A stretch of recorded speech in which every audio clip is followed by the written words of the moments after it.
Mass Balochi rights protests in Pakistan are met with a brutal crackdown using live ammunition, and demonstrators' bodies are forcibly confiscated. Iraq's parliament has officially recognized Halabja as a province, decades after the 1998 chemical attack by Saddam Hussein's regime that killed 5,000 Kurds. Meanwhile, the pro-Kurdish Dem Party pushes for recognition of the Anfal massacre as genocide to address historical grievances and support reconciliation efforts in Turkey. Jailed Kurdish leader Abdullah Öcalan is granted honorary citizenship by Bologna, Italy, in a symbolic ceremony amid hopes for a Turkish-Kurdish peace process. Learn more with Medya News. Thousands of protesters have taken to the streets across Pakistan's Balochistan province and Baloch majority areas of Karachi, demanding the immediate release of Baloch Yak Jehti committee leaders, including renowned activist Dr. Marang Baloch. The demonstrations, largely peaceful and led by women, have erupted across several cities with protesters calling attention to what they describe as escalating repression of Baloch voices. However, the peaceful protests were met with brutal force. Security personnel reportedly opened live fire on demonstrators in Malir, Karachi, and forcefully cracked down on sit-ins across Balochistan. Violent scenes emerged from Quetta, where police not only arrested protesters but also removed the bodies of 3 young people allegedly killed by Pakistani forces during the demonstrations. Dr. Marang Baloch was arrested on the 22nd of March during a peaceful sit-in in Quetta to denounce ongoing state oppression against the Baloch and enforced disappearances. Allegedly, Pakistani intelligence officers disguised themselves as local police to make the arrests. Marang and other Balochi rights activists, including Bebaga Baloch and Shahji Baloch, were subjected to intense interrogation behind bars before being offered bail under severely restricted conditions. Protesters have vowed to continue their struggle peacefully. Monday marked a historic milestone as Iraq's parliament officially recognized Halabja as the country's 19th province, exactly 37 years after the 1998 chemical attack that killed 5,000 Kurds during Saddam Hussein's Anfal campaign. The long-delayed recognition comes 12 years after the bill was first proposed and has been widely welcomed by Kurdish leaders and local residents. The vote in Baghdad followed months of negotiations and garnered rare cross-party support, including from Kurdish, Shiite, and Sunni factions. Located on the Iranian border in the Kurdistan region of Iraq, Halabja was at the center of one of the Anfal campaign's worst atrocities, a gas attack that became a symbol of Kurdish suffering under the Ba'athist regime.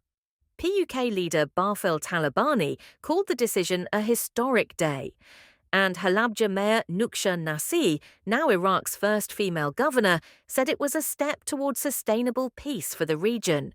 Kurdistan Prime Minister Masroor Barzani also praised the move, pledging support for the city's development. Citizens on the ground voiced cautious optimism, calling for urgent reconstruction efforts from central government and improved public services to match the symbolism of the new status. Halabja Mayor Nuksha Nasi, the first woman to become a governor in Iraq, called the decision a step toward lasting peace and congratulated residents and local businesses on the city's streets. While Halabja has functioned as a de facto province since 2014 under the Kurdistan Regional Government, its full administrative alignment is still being finalized, with further legislation expected in the coming days. Monday marked 37 years since the Anfal massacre, one of the deadliest campaigns of violence carried out against Kurdish civilians in modern history. In recognition of the anniversary, Turkey's pro-Kurdish Dem Party announced it will submit a draft law to the Turkish parliament to officially recognize the Anfal campaign as a genocide. The proposed legislation was unveiled by Gülistan Koçyiğit, deputy chair of the Dem parliamentary group, during a press conference at the Turkish Grand National Assembly. Koçyiğit described Anfal as an unpunished crime that remains vivid in the collective memory of the Kurdish people, and urged recognition as a step toward justice and democratic reconciliation. The Anfal campaign, led by Saddam Hussein's cousin Ali Hassan al-Majid, known as Chemical Ali, targeted Kurdish rural communities between 1986 and 1989, with its deadliest phase in 1988. The campaign involved aerial bombings, mass executions, forced displacement, and the use of chemical weapons, including the notorious Halabja chemical attack on the 16th of March 1988, which killed up to 5,000 civilians. Death toll estimates range from 50,000 to 182,000. Thousands of villages were destroyed, and survivors were imprisoned or displaced. Koçyiğit noted the massacre has been recognized as genocide by Iraq, Norway, Sweden, and the UK, and called for a similar move in Turkey. Dem deputy co-chair Yüksel Mutlu described Anfal as a campaign to erase Kurdish language, culture, and future, and said the crimes must not go unpunished. Bologna, a city long known for its progressive stance, granted honorary citizenship to Abdullah Öcalan, the jailed Kurdish leader and founding figure of the PKK, on the 27th of March.